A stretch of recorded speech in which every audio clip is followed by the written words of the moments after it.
Lomba Pidato Tingkat Remaja tahun 1443 Hijriah. Lomba ini dipersembahkan oleh dan didukung oleh Bismillahirrahmanirrahim. Assalamualaikum warahmatullahi wabarakatuh. Alhamdulillahilladzi khalaqas samawati wal ard wa ja'alaz zulumati wan nur. Asyhadu an la ilaha illallah wahdahu la syarikalah wa asyhadu anna Muhammadan abduhu wa rasuluhu, amma ba'd. Pemirsa yang dirahmati Allah Subhanahu wa taala, sesungguhnya setiap umat pasti membutuhkan yang namanya pemimpin. Maka pemimpin yang baik akan membuat umat ini menjadi baik. Sedangkan pemimpin yang buruk akan membuat umat juga menjadi buruk. Dan Islam yang dikatakan oleh Allah Subhanahu wa taala sebagai umat yang terbaik adalah sebagaimana yang tercantum di dalam Quran surah ketiga Al-Imran ayat 110 halaman 63, baris kedua posisi sebelah kiri paling atas. Allah berfirman, "Kuntum khaira ummatin ukhrijat linnas." Kalian umat Islam adalah umat yang terbaik yang dilahirkan untuk manusia. Pemirsa yang dirahmati Allah Subhanahu wa taala, tentunya umat Islam ini memiliki sangat banyak sosok pemimpin yang hebat. Dan salah satu sosok pemimpin yang hebat dalam Islam adalah sahabat Umar bin Khattab radhiyallahu anhu.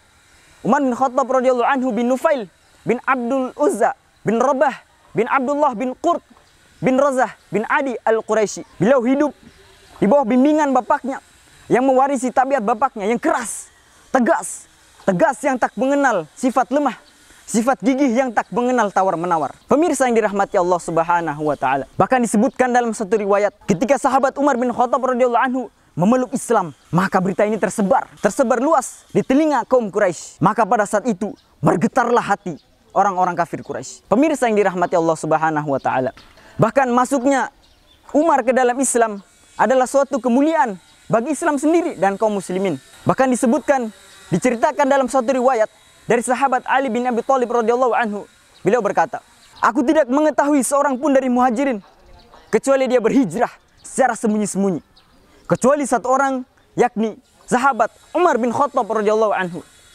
Tatkala Umar hendak berhijrah ke Madinah, beliau mengambil pedangnya, menenteng busurnya, memegang beberapa anak panah dan meletakkan tombak pendek di pinggangnya. Kemudian beliau tawaf di Ka'bah sebanyak 7 kali. Kemudian beliau menuju Maqam Ibrahim melaksanakan sholat.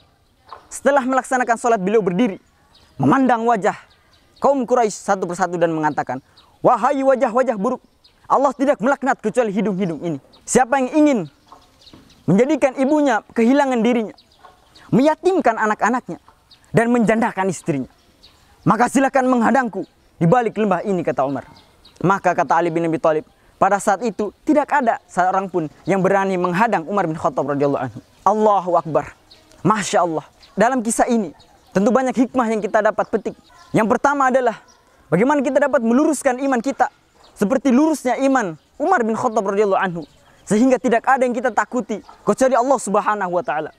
Dan yang kedua, bahwasanya Umar bin Khattab radhiyallahu anhu ketika mengucapkan kalimat syahadat, persaksian masuk Islam, beliau berani menanggung resiko dan mengambil langkah terbaik untuk menumpas kebatilan dan menegakkan kebenaran. Pemirsa yang dirahmati Allah Subhanahu wa taala, itulah sahabat Umar bin Khattab radhiyallahu anhu, seorang pemimpin menjadi teladan bagi kaum muslimin karena beliau memiliki sifat tawadu, sifat zuhud, sehingga banyak hikmah yang memancar dari lisannya. Bahkan di suatu riwayat disebutkan pada suatu kesempatan Umar bin Khattab radhiyallahu anhu berkata untuk menasihati kaum muslimin, "Ya ayuhan nas, wahai manusia," kata Umar, "hasibu anfusakum, hisablah diri kalian, qabla an tuhasabu, sebelum kalian dihisab. Wazinu anfusakum, timbang diri kalian, qabla an tuzanu, sebelum kalian ditimbang. Fa inna wahwanu alaikum fil hisabi ghadan an tuhasabu anfusakum." Karena kalian menghisab diri kalian saat ini akan meringankan hisab kalian di hari kemudian, yakni di hari akhir. Masya Allah.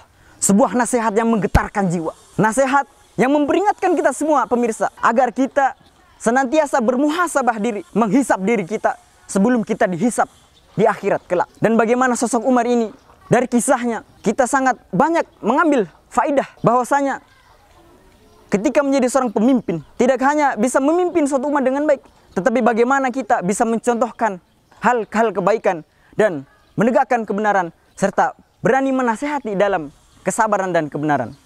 Demikian apa yang dapat saya sampaikan. Seorang pepatah pernah berkata, bila ada jarum yang patah, jangan simpan dalam peti. Bila ada kata-kata yang salah, jangan simpan dalam hati. Burung irian, burung cendrawasih. Cukup sekian dan terima kasih. Wassallallahu ala nabiyyina Muhammad. Wassalamualaikum warahmatullahi wabarakatuh.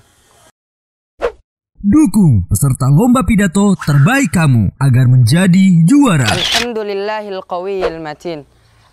Dengan cara like, komen, dan share link videonya. Serta jangan lupa subscribe channel YouTube Muaz TV. Sayyidil mursalin wa imamul muttaqin.